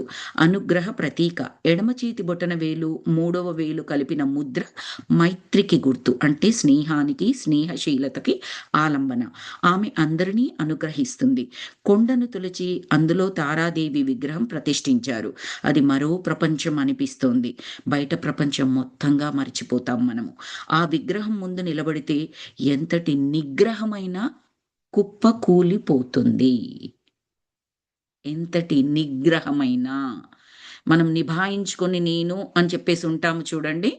ఎలాంటి వాళ్ళైనా కూడా ఆ చైతన్యం దిశగా అడుగులు వేస్తారు అని అర్థం చేసుకోవాలన్నమాట. ఈ అనుభవాన్ని మనం ఇలా హ్మ్. చెప్పుకోవచ్చు. ఉదాహరణ ఏది చెప్పుకోవచ్చు అంటే, ఇప్పుడు చాలామంది చెప్తూ ఉంటారు. వాళ్ళకు నచ్చిన దేవస్థానానికి వెళ్ళినప్పుడు తిరుపతి తీసుకోండి, భద్రాచలం తీసుకోండి, శ్రీశైలం మీరు ఏదైనా తీసుకోండి. ఆ దేవస్థానానికి వెళ్ళినప్పుడు ఒక్కసారి ఒక్క నిమిషం ఇలా ఆ మూర్తి వైపు చూశాను. ఇంకా నాకు ఆ క్షణంలో ఏమైందో కూడా తెలియదు అని అంటూ ఉంటాం చూడండి.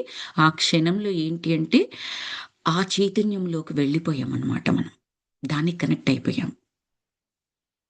కానీ మన లేయర్స్ అన్నీ అలాగే ఉన్నాయి కాబట్టి ఒక్క క్షణం తర్వాత మళ్ళీ బ్యాకొచ్చేస్తూ ఉంటాము. అదేంటండి మరి లేయర్స్ కరగంది ఆ చైతన్యానికి మనం ఎలా కనెక్ట్ అయ్యాము అంటే, ఆ పర్టిక్యులర్ మూమెంట్‌లో ఆయన ఎనర్జీస్ మనకు కనెక్ట్ అవ్వడం వల్ల జరిగిన అద్భుతం అది. దీనికొక చిన్న ఎగ్జాంపుల్ అంటే అది ఆహ్, అర్థం చేసుకోవడానికి ప్రయత్నించండి. ఏంటి అంటే హై లెవెల్‌లో చెప్తానది. నారద మహర్షి అంటే మనందరికీ తెలుసు. ముల్లోకాలు సంచరిస్తూ ఉంటారు. ఆయన ఎప్పుడూ ఉంటారాయన. ఆ మహర్షి చిరంజీవి కదా! ఆయన ఆయన ఫస్ట్ ఫస్ట్ కాదు. ఒకానొక బర్త్ ఆయన. తీసుకున్నప్పుడు ఏంటంటే ఒక సర్వెంట్, మెయిడ్ పని మనిషి యొక్క కొడుకనమాట. ఆమెకు భర్త కూడా ఉండరు. ఈ అబ్బాయి పుట్టేటప్పటికి ఆయన ఉండరనమాట. కేవలం తల్లి, ఈ చిన్న బాబు అంతే. 4 ఇయర్స్ ఆర్ 5 ఇయర్స్ ఉంటుంది. పని మనిషి కాబట్టి తను ఇల్లిల్లు ఆ పనులు చేసుకుంటూ తను ఉంటూ ఉంటుందనమాట. అది వీళ్ళు చాతుర్మాస్యం అని ఉన్నప్పుడు సన్యాసులు ఏం చేస్తారంటే, వాళ్ళు ఆ చాతుర్మాస్యంలో వాళ్ళు ఒక దగ్గరనే ఉండాలనమాట. అన్ని ప్లేసులు సన్యాసులంటే వాళ్ళు ఒక దగ్గరే 3, 4 రోజుల కన్నా ఎక్కువగా ఉండకూడదు. వాళ్ళకి నియమం అది. ఉంటే అనుబంధం ఏర్పడుతుందని ఉండకూడదని చెప్తారు. ఒకే చెట్టు కింద 3 రోజులు కూడా ఉండకూడదు. ఆ చెట్టుతో అనుబంధాన్ని ఏర్పరచుకుంటారు అన్నట్టుగా. కానీ చాతుర్మాస్యం వచ్చేటప్పటికి వారికి ఆ నియమం ఉండదు. ఎందుకంటే ఆ వర్షాలకి చిన్న చిన్న బగ్స్ అలాంటివి బయటికొస్తాయి. వీళ్ళు కాలినడకన నడుస్తూ ఉంటారు కదా! సో, వీళ్ళ కాళ్ళ కింద పడి ఒక చిన్న జీవి కూడా చనిపోకూడదు. అది కూడా పాపం కిందే కౌంట్ చేస్తారనమాట. అలా కూడా జరగకూడదు అని చెప్పేసి ఏం చేస్తారు, ఆ 4 నెలలు వాళ్ళు ఒకే దగ్గర అంటే ఉన్న ప్లేస్‌లోనే ఉండడానికి ప్రయత్నిస్తారు. సో, వాళ్ళలా ఆ సన్యాసులు, ఆ యోగులు, ఋషులు ఏం చేస్తారు, ఒక ప్లేస్‌కొస్తారనమాట. అక్కడే ఆ ఇంటి దగ్గరే ఈవిడ నారద మహర్షి అప్పుడు ఆయన పేరు వేరే పేరనమాట. నారద మహర్షి పేరు ఆ జన్మలో. సో, వాళ్ళమ్మ అక్కడ పని చేస్తూ ఉంటది. ఆ ఇంటికి పని చేస్తూ ఉంటది. ఋషులు వీళ్ళందరూ సాధువులొచ్చినప్పుడు ఇంకా మరి వాళ్ళందరికీ కావాల్సిన హెల్ప్ అంతా చేయాలి కదా!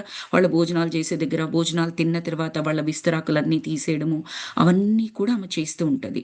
దాని ద్వారా వాళ్ళ ఎనర్జీస్ ఎంత కనెక్ట్ అవుతాయంటే మనం అనుకుంటాం. అందుకే పెద్దవారు వారి చేతి గుండా ఇచ్చినది మనం ప్రసాదం అని. ఎందుకంటే పెద్దవారంటే వయసులో పెద్దవారు కాదండి నేను చెప్పేది ఇక్కడ, జ్ఞానంలో పెద్దవారు. సో వారిచ్చేది ప్రసాదంగా, వారిచ్చింది ఖచ్చితంగా తినాలి అని ఎందుకు చెప్తారంటే, it's not just fruit, it's not just food వాళ్ళిచ్చేది మనకి. ఎనర్జీస్ ఉంటాయి అందులో. కంపల్సరీగా తినాలది. ఆ రోజు మీరు ఉపవాసం ఉన్నా కూడా తినొచ్చు. దైవం ఇచ్చినట్లుగానే అది. నేను ఉపవాసం ఉన్నాను, నీ ప్రసాదం తిన్ను ఇంకొకరికిస్తానంటే, నీకేదైతే నైవేద్యంగా దొరికిందో ఆ దేవుడి నుంచి అది ఇంకొకరికి ట్రాన్స్‌ఫర్ చేసినట్టు. అదే నీ పుణ్యము అనుకుంటే దట్స్ ఫైన్. బట్ చాగంటి గారే చెప్పడం విన్నాననమాట. ఉపవాసం ఉన్నాను అంటే, దేనికున్నావు నువ్వు ఉపవాసం? ఆ దేవుడి యొక్క అనుగ్రహం గురించున్నావు. ఆయన అనుగ్రహం ప్రసాదం రూపంలో వస్తున్నప్పుడు, నాకొద్దు నేను ఉపవాసం ఉన్నానంటావేంటి? అలా అనకూడదు. ఆయన చెప్పడమే అన్నమాట. దాని ద్వారానే నేను చెప్తున్నాను. సో, ఇప్పుడు ఆమె మెయిడ్ కాబట్టి వాళ్ళకన్ని పనులు చేస్తూ ఉంటది. ఈ చిన్న బాబు 4, 5 ఇయర్స్ బాబు. సాధువులు 3, 3:30కే లేస్తారు కదా! అప్పుడే ఆవిడ లేసి వాళ్ళకి కావాల్సినయన్నీ చేస్తూ ఉంటది. ఇంకేం చేస్తదంటే వాళ్ళక్కడే ఉన్నారు కాబట్టి నెక్స్ట్ డే ఈ బాబుని కూడా లేపుతది. ఆ 3:30, 4 గంటలకు ఆ పిల్లోడు కళ్ళు నులుముకుంటూ లేచి అక్కడే ఊగుతూ, పడిపోతూ ఆ సాధువుల దగ్గరే జస్ట్ కూర్చోవడమే. వాడేం చేస్తాడు పాపం, ఏం తెలుస్తుందని కూర్చోవడం చేస్తాడు. ఆ నెక్స్ట్ డే కొద్ది రోజులకి ఏం చేస్తదంటే, అలా కూర్చోవడం కన్నా వాళ్ళు చెప్పేది వినొచ్చు కదా! చెప్పేది వాళ్ళేది చెప్తున్నారో అది రిపీట్ చేయొచ్చు కదా! అలా కొద్ది రోజులు. మళ్ళీ ఆ తర్వాత అది మాత్రమే కాదు. సాధువులు తిన్నారు కదా! ఆ ఎంగిలి పళ్ళాలు అవే విస్తరాకులు అవన్నీ ఉంటాయి కదా! అవన్నీ తనతో పాటు తీసివేయడానికి హెల్ప్ చేయించడం. ఆ తర్వాత వాళ్ళు స్నానాలకి వాటికి వెళ్తూ ఉంటారు కదా! దగ్గరున్న నదిలోకి వాళ్ళ బిలాంగింగ్స్ ఉంటాయి కదా! ఆ వస్త్రాలేవో ఉంటుంది కదా! వాటిని క్యారీ చేయడం. అక్కడికి నది దగ్గరికి వెళ్ళిన తర్వాత మళ్ళీ ఖాళీగా ఎందుకు కూర్చుంటావక్కడ? వాళ్ళక్కడ నదిలో స్నానం చేస్తూ ఉన్నప్పుడు, నువ్విక్కడ బట్టలు అవన్నీ వాళ్ళు విప్పేసిన బట్టలుంటాయి కదా! అది ఉతకొచ్చు కదా! అలా మెల్లమెల్లగా నేర్పిస్తూ ఉంటదనమాట. ఆ తర్వాత స్నానం అయిపోయి వాళ్ళ బట్టలు ఉతికిన తర్వాత కూడా వాళ్ళింకా బ్యాక్ రాలేదనుకో, వాళ్ళు స్నానం చేస్తారు కదా! వాళ్ళెక్కడ ఈ పర్టిక్యులర్ పాయింట్‌లో స్నానం చేస్తూ ఉంటే, ఇంకాస్త ముందరికి అంటే ప్రవాహంలో ఇంకాస్త ముందరికి వెళ్ళి అక్కడ స్నానం చెయ్యి కదా! నువ్వు కూడా ఒక డిప్ తీసుకో. ఒక మునక. ఎందుకంటే వాళ్ళని టచ్ చేసిన వాటరు ప్రవాహం ఎప్పుడు కూడా ముందుకు సాగిపోతూ ఉంటది కదా! అందుకే ఆమె ముందుకు వెళ్లి చేయమని చెప్తది. వాళ్ళ వెనకాల నుండి కాదు. వాళ్ళు చేసిన వాటరు ముందుకు ప్రవహిస్తూ ఉంటది కాబట్టి, ఆ వాటర్ ఈయనకు తగలాలి అన్నట్టుగా. అలా ఆ చిన్న బాబుకి ఒక్కొక్కటి నేర్పిస్తూ ఉంటదనమాట. ఆ తర్వాత వాళ్ళకంతో ముచ్చటేస్తది. సాధువులకు కూడా చాతుర్మాస్యం అయిపోతుంది. ఆ ప్లేస్ నుంచి వెళ్ళిపోతారు. వాళ్ళకేమి అనుబంధాలుండకూడదు. 4 నెలలున్నా ఉండకూడదు. సో, ఈ బాబుని ఆశీర్వదించేసి ఎళ్ళిపోతారు వాళ్ళు. తర్వాత కొద్ది రోజులకి ఈ మదర్ చనిపోతారనమాట. మన నారద మహర్షి ఆ జన్మలో ఆ బాబు పేరు నేనది మర్చిపోయాను. పుండరీ పుండరీకాక్ష సంథింగ్ అలా ఉందండి. నేను మర్చిపోయాను సారీ. గుర్తు రావడం లేదిప్పుడు. సో, వాళ్ళ మదర్ చనిపోతారు. అప్పుడేమవుతుంది? బాబుకున్నది ఒక్క మదరే. ఇంకేమీ లేదు. మరి ఆమె కూడా చనిపోయినప్పుడు హి షుడ్ బి లాస్ట్. కంప్లీట్‌గా కోల్పోవాలి. నాకున్న ఒకే ఒక్క ఇది కూడా తీసుకెళ్ళిపోయావా అని చెప్పేసి ఇష్టం వచ్చినట్టుగా భగవంతుడిని తిట్టేసేయాలి. అసలు ఫస్ట్ ప్లేస్‌లో పుట్టిన తర్వాత తల్లి, తండ్రి ఇద్దరుండాలి. తండ్రి లేకుండా చేసావని పిచ్చ తిట్లు తిట్టాలి. అలా ఎక్కడ తిట్టినట్లుగా ఉండదు. ఆ మదర్ కూడా ఏమీ అలా కోప్పడ్డట్టుగా ఉండదు. సాధువులకు ఎంతో అంటే సాయం కాదు. ఆమె వృత్తే అది. అది చేసింది. పిల్లాడితో చేయించింది. పిల్లాడితో చేయించడం అనే దగ్గర ఆమె ఒక పని మనిషి, మెయిడ్ అనే వృత్తిలో ఉన్నా కూడా ఎంత చక్కటి ఎనర్జీస్‌తో ఉందో మనం అర్థం చేసుకోవచ్చు. నేనంటే నాకు ఏదో డబ్బులిస్తున్నారు, తిండి పెడుతున్నారు, నేను చేస్తాను. నా పిల్లోడితో కూడా ఎందుకు చేస్తాను? అని చెప్పేసి అనుకుంటూ ఉంటాం కదా! అలా కాదక్కడ ఆమె చూసిందక్కడ. ఆ సాధువులతో ఉండేట్టుగా ప్రయత్నం చేసింది. ఏది 4, 5 సంవత్సరాల బాబుని. సో, అదంతా ఇప్పుడు వర్కౌట్ అవుతుంది. ఆ ఉన్న ఒక్క బంధం కూడా ఎళ్ళిపోయింది. ఎళ్ళిపోలే. తీసేసాడు ఆ భగవంతుడు. ఎవరి కొరకు? ఈ అబ్బాయి మంచి కొరకు. అప్పుడేం చేస్తాడంటే, అప్పటికి సాధువులతో కూడిన ఎనర్జీ ఆయనకు ఉంది కాబట్టి, ఇమ్మీడియేట్‌గా ఆ సాధువులు వెళ్ళిపోయేటప్పుడు ఈ పలానా హిమాలయాలకు వెళ్తున్నాము, ఇక్కడ తపస్సు చేసుకుంటాం అలా మాట్లాడుతూ ఉంటారు కదా! వాళ్ళ మాటల్ని బట్టి. ఉంటారు అని చెప్పేసి అక్కడికి ఆ అబ్బాయి కూడా ఎలా ఫీల్ అవుతాడంటే, ఇంక నేను వారిని వెతుక్కుంటూ వెళ్ళొచ్చు. నన్ను ఆపేది ఏమీ లేదు. అలా. అది ఒక హైయెస్ట్ స్టేట్. నాకు ఉన్న బంధం తొలగిపోయింది అని అది లోయెస్ట్ స్టేట్‌గా తీసుకోవద్దు మాస్టర్స్. భావన ఈజ్ వెరీ ఇంపార్టెంట్. అర్థం చేసుకున్నాడు. ఆ భగవంతుడి యొక్క కృప అర్థం చేసుకొని అటువైపు వెళ్తాడు. ఆ 5 ఏళ్ళు, 6 ఏళ్ల బాబే తపస్సు చేయడం మొదలుపెడతాడు. తపస్సు చేసిన తర్వాత ఆ పరమాత్ముడు ఒక్క క్షణం పాటు దర్శనమిస్తాడు. కళ్ళు తెరిసి చూడగానే దర్శనమిస్తే అదే ఒక్క క్షణం ఇన్ ద సెన్స్ ఆ కొద్ది క్షణాలు ఏదైతే ఉందో అంతవరకు దర్శనమిచ్చినప్పుడు నువ్విలాగే నా ముందే ఉండిపోవచ్చు కదా! దర్శనమిచ్చి మాయమైపోతాడు. మళ్ళీ ఎంత తపస్సు చేసినా కనపడకపోతే నాకెందుకు కనిపించట్లేదంటే, ఆ శరీరవాణి ఏం చెప్తదంటే, నువ్వు ఈ జన్మలో ఏదైతే పుణ్యము అన్న పదం వాడతారక్కడ. భక్తి యోగం కాబట్టి అక్కడ పదాలు వేరుగా ఉంటాయి కదా! సో, పుణ్యం ఏదైతే చేసుకున్నావో ఆ సాధువులకు వాళ్ళకు చేశాడు కదండీ! ఆ బట్టలు ఉతకడం కానీ, వాళ్ళ వాటర్ టచ్ చేయడం, స్నానం చేసిన వాటర్‌లో ఈయన చేయడం కానీ, ఇస్తరాకులు తీయడం కానీ, అవన్నీ కాంటాక్ట్ అయ్యాడు కదా! కాబట్టి దానివల్ల అమ్మ చనిపోయిన తర్వాత నువ్వు తపస్సు చేయాలన్న ఆలోచన కలిగింది. వచ్చావు. అంత చిన్న వయసుకి అప్పుడే మొదలుపెట్టాడు. అప్పుడే దర్శనం ఇవ్వాల్సినంత ఎనర్జీ స్టేట్‌కైతే వెళ్ళి ఉండడు కదా బాబు. ఎందుకు వెళ్ళగలిగాడంటే, ఆ ప్రీవియస్ ఎనర్జీస్ అంతా కూడా. సో, నేను కేవలం ఇన్ని క్షణాలు మాత్రమే నీకు దర్శనం ఇవ్వడానికి సరిపోతుంది. బట్ ఏమీ బాధపడకు.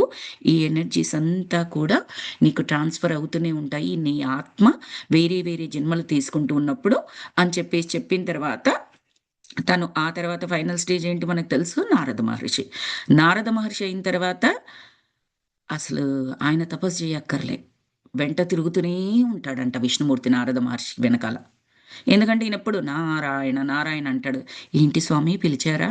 అరె! నిన్నెప్పుడు పిలిచాను బాబు నేను? నేనేదో నాది నారాయణ మంత్రం చదువుకుంటూ ఎళ్తున్నా. ప్రతిసారి వెనకాలొచ్చి విసిగిస్తావేంటి వెళ్ళెళ్ళు పని చూసుకో అనే స్టేజ్‌కొచ్చేస్తారు నారద మహర్షి. అంతకుముందు కొన్ని జన్మల కిందేంటి కొన్ని క్షణాలు కనిపించి వెళ్ళిపోయారు. ఇప్పుడేంటి "వద్దయ్యా బాబు! నా మంత్రం నేను చదువుకుంటాను. నన్ను డిస్టర్బ్ చేయకు. నీ పని నువ్వు చూసుకో" అంటే, "పిలిచావా నారదా? పిలిచావా నారదా?" అని వెనకొస్తూ ఉంటారట. అంటే ఆ స్టేట్‌కి వెళ్ళిపోయారు. So, nothing is small masters. Nothing is small. ఆ చిన్న విత్తనము ఎక్కడికో తీసుకెళ్తది. ఇప్పుడది లేకపోయుంటే, వాళ్ళమ్మ వాళ్ళకి సర్వ్ చేయించకపోయుంటే, తల్లి చనిపోయిన తర్వాత ఈ అబ్బాయి he should be lost in that big world. ఎక్కడికెళ్ళాలో తెలియకుండా, ఏం చేయాలో తెలియకుండా, ఎలా ఉండేవాడో కూడా ఊహించలేం. సో, ఆమె ఆ అబ్బాయికి జన్మనిచ్చి, ఆమె కూడా కారణ జన్మురాలు అని అర్థం చేసుకోవాలి.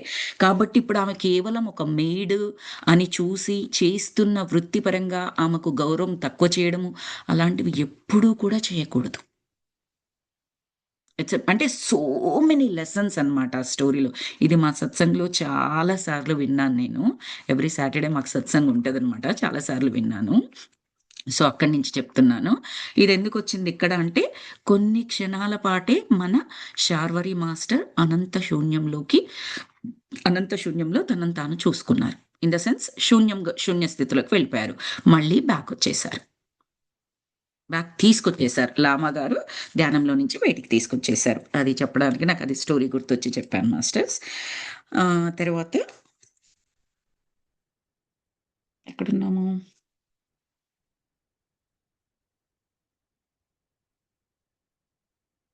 హ్మ్. తర్వాత కొండను తొలిచి అందులో తారాదేవి విగ్రహం ప్రతిష్ఠించారు. అది మరో ప్రపంచం అనిపిస్తోంది. బయట ప్రపంచం మరిచిపోతాము. ఆ విగ్రహం ముందు నిలబడితే ఎంతటి నిగ్రహమైనా కూలిపోతుంది. మైమరుపు అనేది తథ్యం. లామా నన్ను విగ్రహం దగ్గరికి తీసుకువెళ్లారు. ఆ విగ్రహం ముందు చిన్న జలాశయం ఏర్పడ్డది. నీరు స్వచ్ఛంగా ఉన్నది. ముఖం అద్దంలో వలె చూసుకోవచ్చును. ఆ నీటిలో నీరు అద్దంలాగా ఉందట. నిశ్చల జలాశయం అది. నిశ్చల కదలట్లేదు ఆ జలాశయం అనేది. జలాశయం అని చెప్తున్నారు. బట్ నిశ్చల.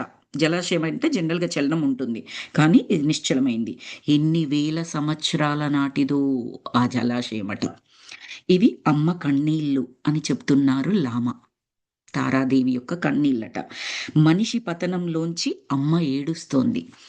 ఇవి అమ్మ కన్నీళ్ళు. వేల సంవత్సరాలుగా అమ్మ దుఃఖిస్తూనే ఉన్నది. మళ్ళీ ఇక్కడ చాలా పెద్దగా చెప్పుకోవచ్చు మాస్టర్స్ ఎక్స్‌ప్లనేషన్ మనము. ఎలాగంటే, మన పిల్లలు వాళ్ళు ఇబ్బందుల్లో ఉన్నారు. వారి సరియైన ప్రవర్తన లేదు. ఎంత చెప్పినా వినడం లేదు. వాళ్ళకి తెలియట్లేదు కూడా. చిన్నపిల్లలు అనుకోండి, కాస్త పెద్దగయిన తర్వాత అనుకోండి, మనం చెబితే వినట్లేదు. ఇంకేం చేస్తామండి? అమ్మ దుఃఖిస్తూనే ఉంటది కదా! ఆర్ పేరెంట్స్ దుఃఖిస్తూనే ఉంటారు కదా!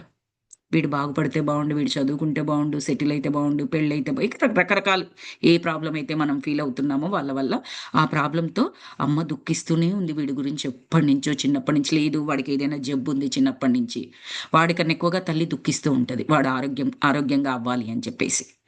అది ఎలాగో ఆ దేవి మనందరము ఎప్పుడు ఈ పొరలను తొలగించుకొని, ఈ కవర్స్ అన్ని తీసేసుకొని, ఈ మాయలో నుంచి మనల్ని మనం చూసుకుంటామో, ఆమెకి దగ్గరవుతామో అని చెప్పేసి ఎదురు చూస్తూ ఉంటాడు ఆ భగవంతుడు. అందుకనే ఎప్పుడు కూడా వాళ్ళు మన మీద కక్ష పెట్టుకొని, కోపం పెట్టుకొని, కష్టాలు, నష్టాలు, బాధలు అలా ఇవ్వరు. మన కష్టం, నష్టం రాగానే తి అంటే కోపంగా అనుకోండి, ప్రేమగా అనుకోండి తిట్టేస్తుండే, భగవంతుడా నాకే ఎందుకిన్ని కష్టాలు, నీకు దయ లేదు, కరుణ లేదు, ఇలా లేదు, అలా లేదు అని చెప్పేసి చెప్తాం. Never ever. ఆ ఫీలింగ్ మనకున్నంత వరకు ఆయన మనకు కష్టం ఇస్తుర్రు అనే నమ్ముతాము కానీ, కష్టం కాదక్కడ. ఇప్పుడు నారద మహర్షికి ఎలాగైతే వాళ్ళ అమ్మని తీసేయడం కష్టం కాదక్కడ. ఉన్న కవర్ తీసేశారు. మాయ తీసేశారు. ఆయనకి ఎంతవరకైతే పుష్ కావాలో అంతవరకు ఆమెనిచ్చేసి, ఆ తర్వాత అక్కడి నుంచి తీసేశారు. సో, ఇక్కడ కూడా తారాదేవి మనందరి గురించి ఏడుస్తూ ఉంది ఆ తల్లి. మనందరం బాగుపడాలని. ఎంత బా రాసారు చూడండి. మనిషి పతనంలోంచి అమ్మ ఏడుస్తుంది. ఇవి అమ్మ కన్నీళ్ళు. వేల సంవత్సరాలుగా అమ్మ దుఃఖిస్తూనే ఉన్నది. వీడెప్పుడు బాగుపడతాడా అని.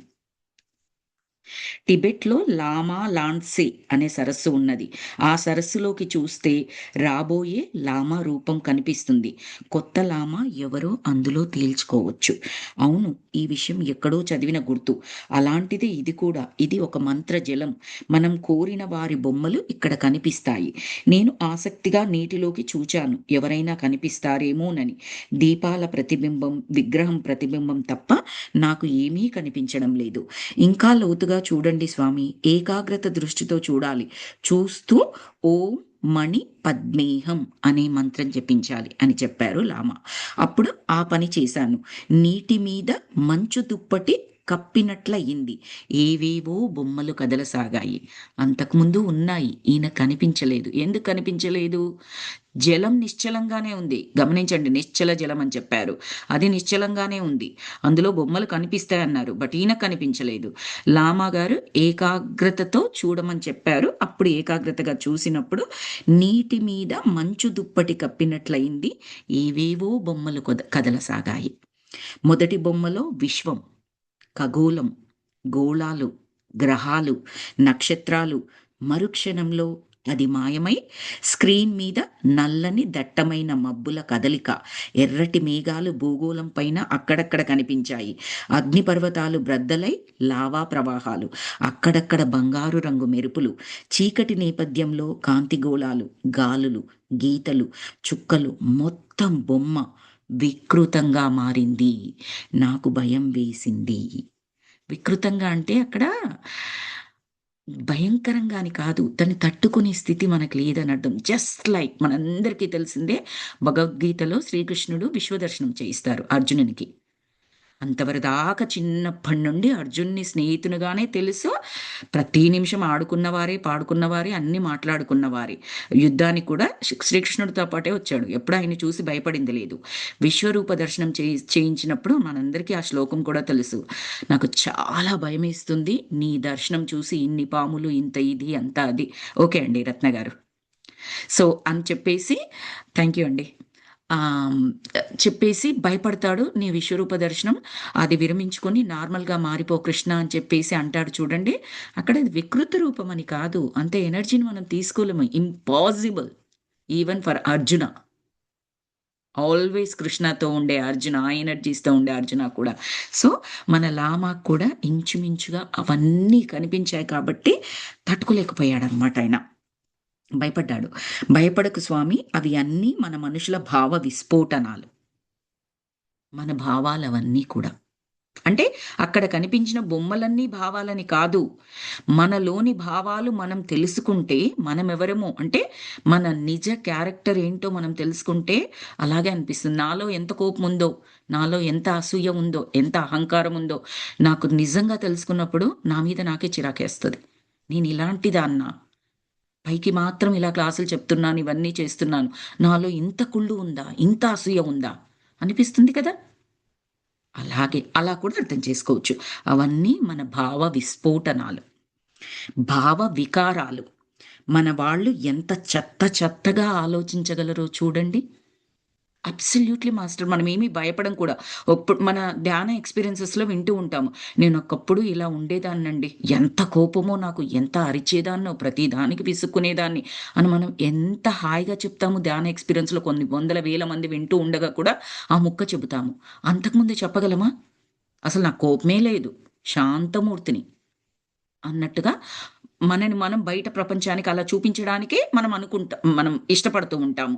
కానీ ఒక్కసారి మన ఎనర్జీ పెరుగుతూ ఉన్నప్పుడు ఆ పొర తొలగిపోయిందని హ్యాపీ అవుతూ ఒకప్పుడు నాకు కోపముంది. ఇప్పుడు తగ్గిపోయింది లేదా? లేదండి నాకు. ఒకప్పుడు చికాకుండేది. ఇప్పుడు చాలా తగ్గిపోయిందండి. ఒకప్పుడు అందరి మీద నాకు ఈర్ష్య కలుగుతూ ఉండేదండి. ఈరోజు నాకు చాలా తగ్గింది లేదా? లేదు. వాటెవర్. ఆ మార్పు గురించి ఎంతో సంతోషంగా చెప్తాం. That is the difference. Energy difference అది. మనలో వచ్చిన మార్పది.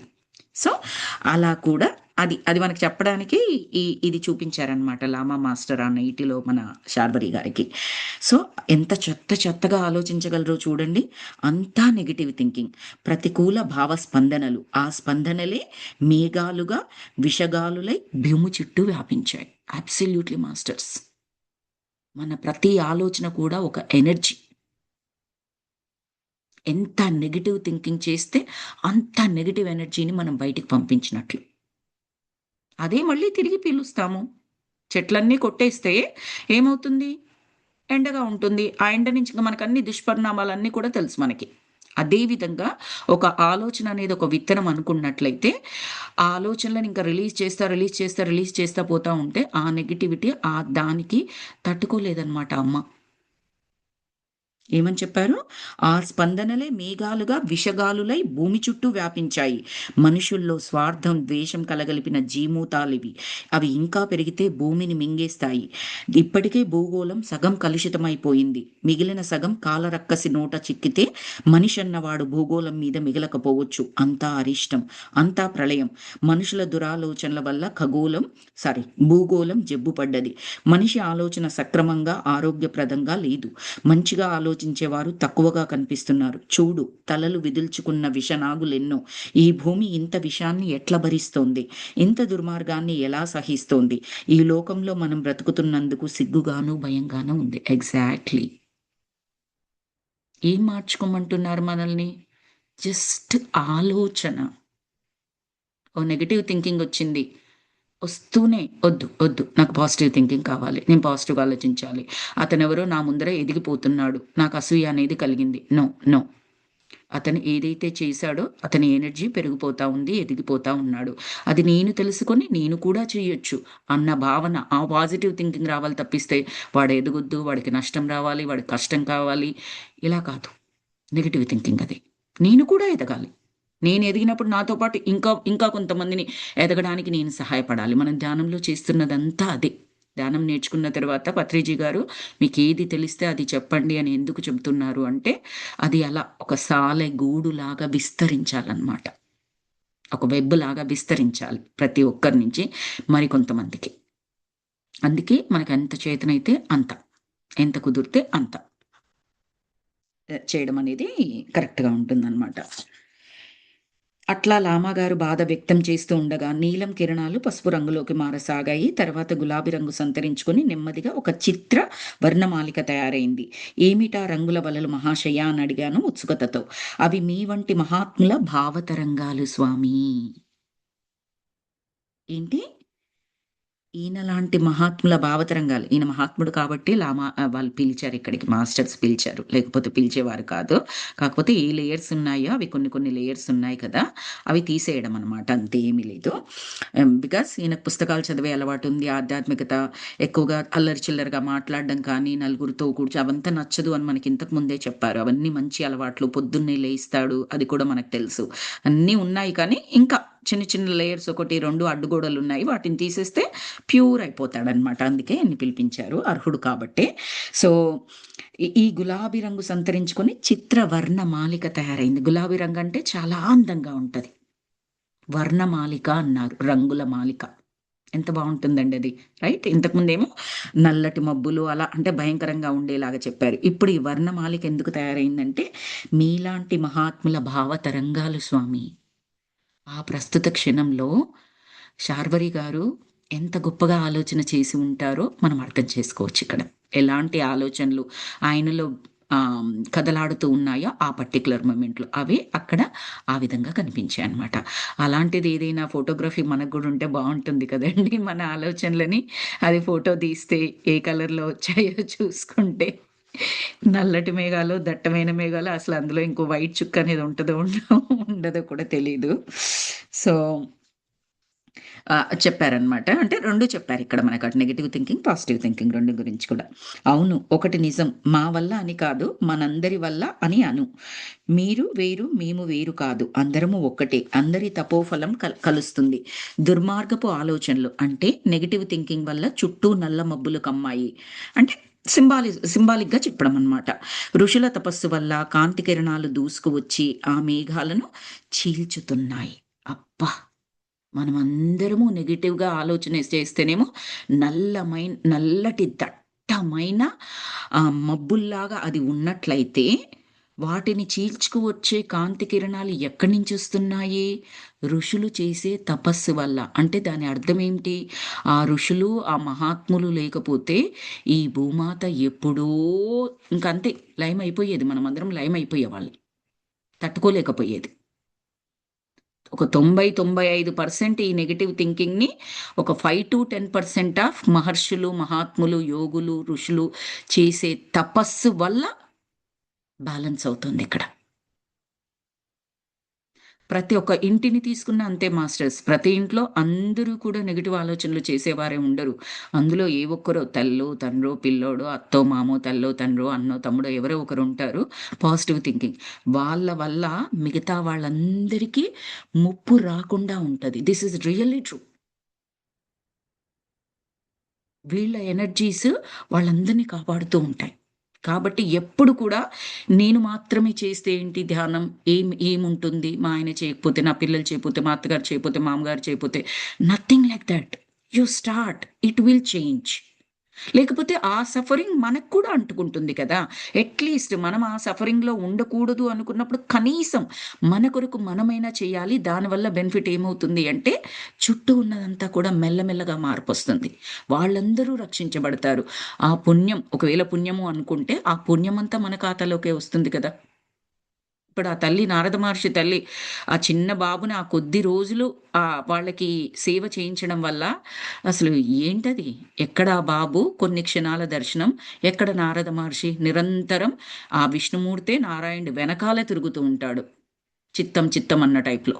ఏం కావాలి? ఏం కావాలి నారద అన్న టైప్‌లో. విష్ణుమూర్తి అయినా దొరుకుతాడేమో గాని నారదుడు దొరకడం కష్టం. రైట్?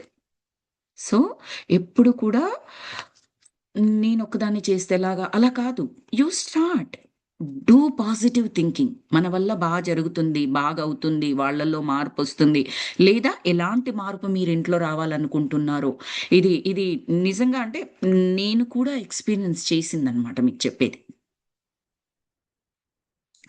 ఆహ్, ఆ ఋషుల తపస్సు వల్ల కాంతి కిరణాలు దూసుకువచ్చి ఆ మేఘాలను చీల్చుతున్నాయి. చీల్చుతున్నాయి. అంటే ఆ దట్టమైన మబ్బులని, ఆ నల్లటి పొగలని చీల్చి చెండాడుతున్నాయి. నెగెటివ్ థింకింగ్ అంతా తీసేస్తున్నాయి. అప్పుడే బతకగలదు ఈ భూగోళం. అయితే ఆ చీకట్లను పోగొట్టగలిగినంత వెలుగు తయారు కావడం లేదు. ఎందుకంటే అంత భయంకరమైన నెగెటివ్ థింకింగ్ మన దగ్గర ఉంది. వాళ్ళు చేసే ఎంత మిరాకులస్ థింకింగ్‌ను కూడా మనమే క్యాన్సెల్ చేయగలిగేంత నెగెటివ్ థింకింగ్ మనలో పెరిగిపోయింది మనిషిలో.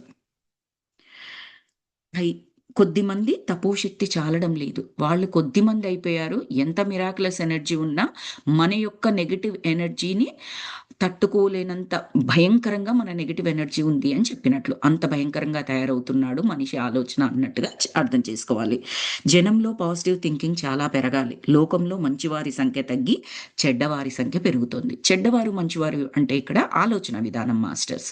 No judgemental thinking here. Just ఆలోచన విధానం అంతే. నాది బావుండాలని కోరుకోవడంలో ఎప్పుడూ తప్పుండదు. నేను బావుండాలి అని కోరుకోవడంలో. నేనే బాగుండాలి అని కోరుకోవడం మాత్రం ఖచ్చితంగా తప్పే. నేను బావుండాలి is the neutral thinking, positive thinking, మంచి థింకింగే. నేను మాత్రమే బావుండాలి చూడండి, కంప్లీట్ ఆపోజిట్ నెగెటివ్ థింకింగ్ అది. ఇంక పక్కవాడు పైకొచ్చాడు అంటే ఇంక నాకు కడుపులో మంట. ఆ మంట చాలు ఈ భూగోళాన్ని చిచ్చు పెట్టడానికి. That is not right. కాబట్టి మనము బావుండాలి, మనతో పాటు పక్కవారు కూడా బాగుండాలి. కనీసం పక్కవారు బాగుండాలని ఆలోచన చేయకపోయినా పర్వాలేదు. మనం బావుండాలి. అక్కడి వరకే ఆపినా చాలు. మనమే బావుండాలి అని దీర్ఘం తీయకపోతే చాలు. అది పాజిటివ్ థింకింగ్ కిందకే వస్తుంది. ఆ చిన్న మార్పుతో కూడా చాలా చేంజెస్ ఒస్తాయి భూగోళంలో. అందుకే చెప్తారు సామూహిక ధ్యానం చెయ్యండి. భూమాత విలవిల్లాడుతోంది. కొన్ని రోజులు పెట్టేసి మనకు ఇప్పుడు చాలా ఈ పర్టిక్యులర్ రోజు ధ్యానులంతా కలిపి ధ్యానం చేయాలి. ఇన్ని లక్షల మంది చేయాలి. మొత్తము అన్ని దేశాలలో ఉన్న వాళ్ళని ఎందుకు చేస్తున్నారంటే, ఆ ఎనర్జీస్ వల్ల నిలబడుతూ ఉంటదనమాట. ఆ రాబోయే ముప్పు ఏదైతే ఉందో రాకుండా ఉంటది. అది రాలేదు కాబట్టి మనకు ముప్పు రాలేదని కూడా తెలియదు. కాకపోతే వాళ్ళకు తెలుస్తుంది. ఆ మహాత్ములకు తెలుస్తుంది. రాబోయేది ఆగిపోయింది అని. అందుకే ముందే ఆలోచించి చేయమని చెప్తారు వాళ్ళు. మన వంతు సహాయంగా ఆ గంటో, అర్ధగంటో, పావుగంటో ఎంతసేపు కుదిరితే అంతసేపు ఆ మెడిటేషన్‌లో కూర్చొని మనం కూడా చేయడం అనమాట. So, okay masters. ఇది ఇంకా వెళ్ళిపోతూనే ఉంది. నేను ముందరి పేజీలోనే ఆపేయాలి అనుకున్నాను కానీ, ఆపడానికి లేకుండా ఉన్నది. ఇక్కడ నెక్స్ట్ పరిష్కారం గురించి అడుగుతున్నారనమాట శార్వరి మాస్టర్. ఆ పరిష్కారం గురించి మనము నెక్స్ట్ క్లాస్‌లో చదువుకుందాం మాస్టర్స్. ఇక్కడ స్టాప్ చేస్తున్నాను. Thank you. Thank you. Thank you. Thank you so very much for all of your group energies. Thanks for the opportunity given to me. Thanks to all the masters.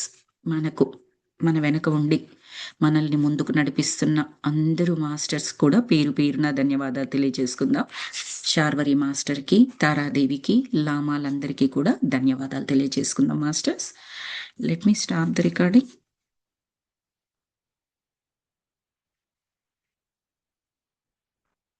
చాలా బాగుంది శ్రీ